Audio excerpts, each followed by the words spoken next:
Forests vanish overnight as flames race across continents. Skies blacken, choking the land.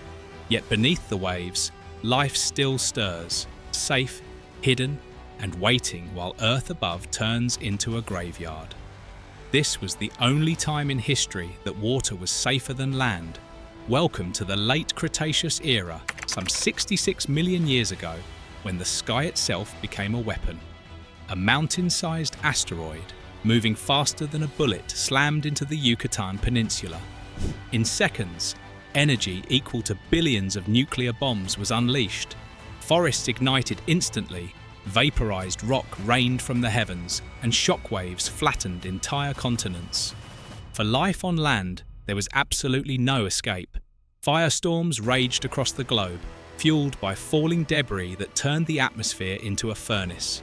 Temperatures soared so high that entire herds of animals collapsed where they stood.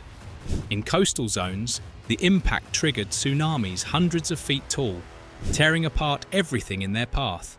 And this wasn't the first time. Across Earth's history, supervolcanic eruptions had triggered similar global catastrophes, belching toxic gases, blotting out the sun, and unleashing winters that lasted for years. Whether asteroid or volcano, the result was the same. Land transformed into an instant graveyard. Overnight, the planet changed. Skies darkened, ecosystems shattered. On the continents, survival became almost impossible. The ground itself burned, and the very air turned deadly. But beneath the waves, life found a buffer. Water dulled the violence, oceans absorbed the shock, and here, for a brief moment, life still clung to safety.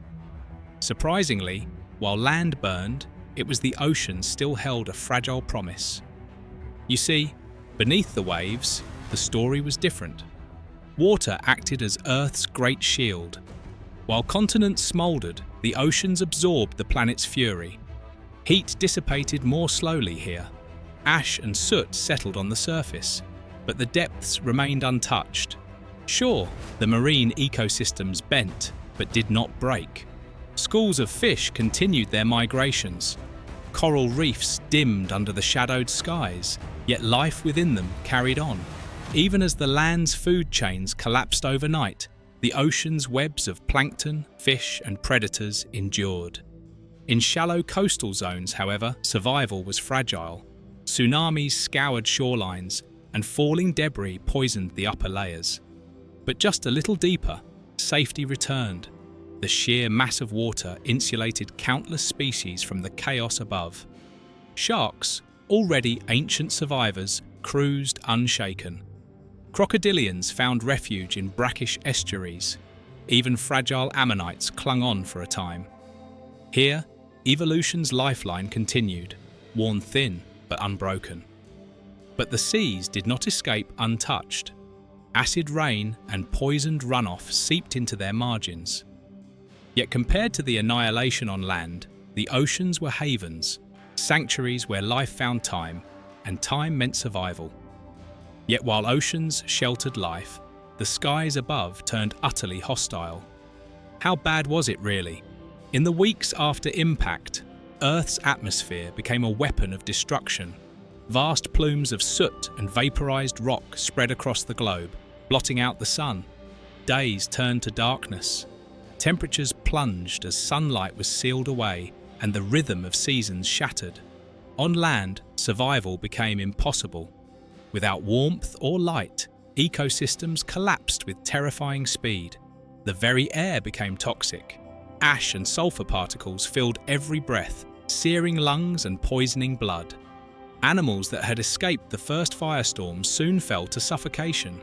Yet the darkness wasn't quiet. The skies rained embers as superheated debris continued to fall for days. Each spark ignited new infernos, fueling continent-wide firestorms. Flames consumed entire forests in minutes, turning fertile plains into blackened wastelands. Winds were no help either, as they whipped these fires across thousands of miles, spreading death faster than any predator. For creatures on land, there was no true shelter. Caves filled with smoke, burrows collapsed under the heat, and rivers boiled in the falling ash.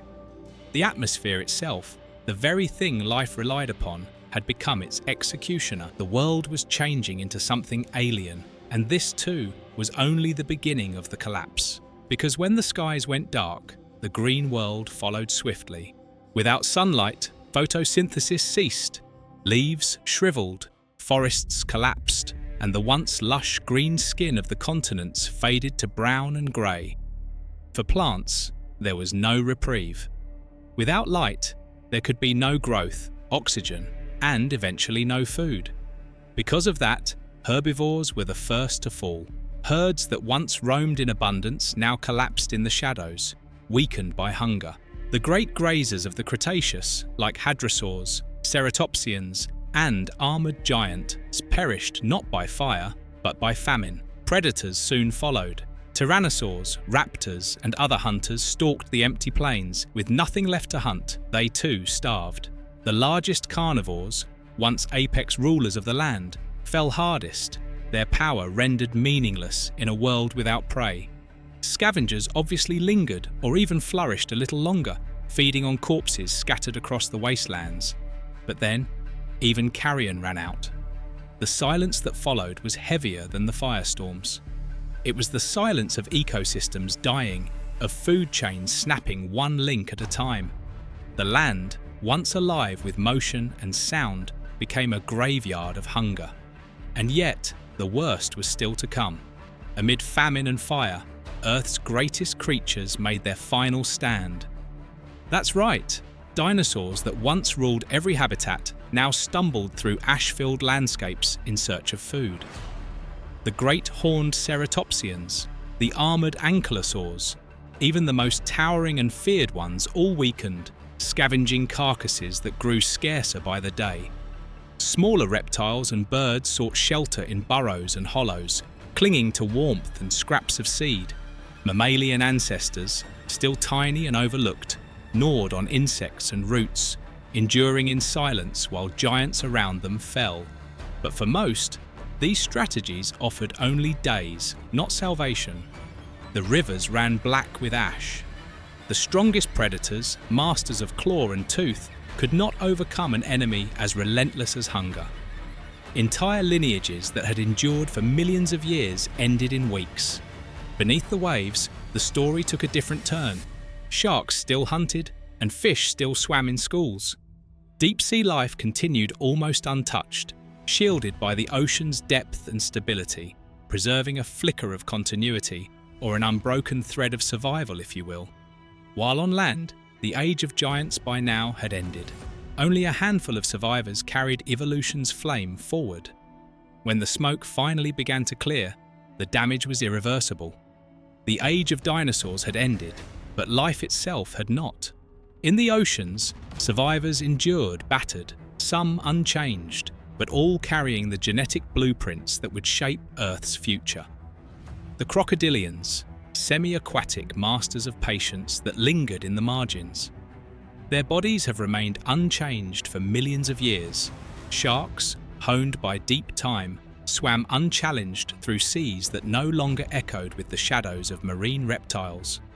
Fish continued their migrations, plankton replenished, and coral reefs began slowly to recover. These marine survivors formed the scaffolding of a new world. On land, the tiny mammals that had burrowed through ash and gnawed on scraps now found a planet without giants. Their chance had come. From their fragile beginnings, lineages would expand into forms unimagined, eventually giving rise to primates and us.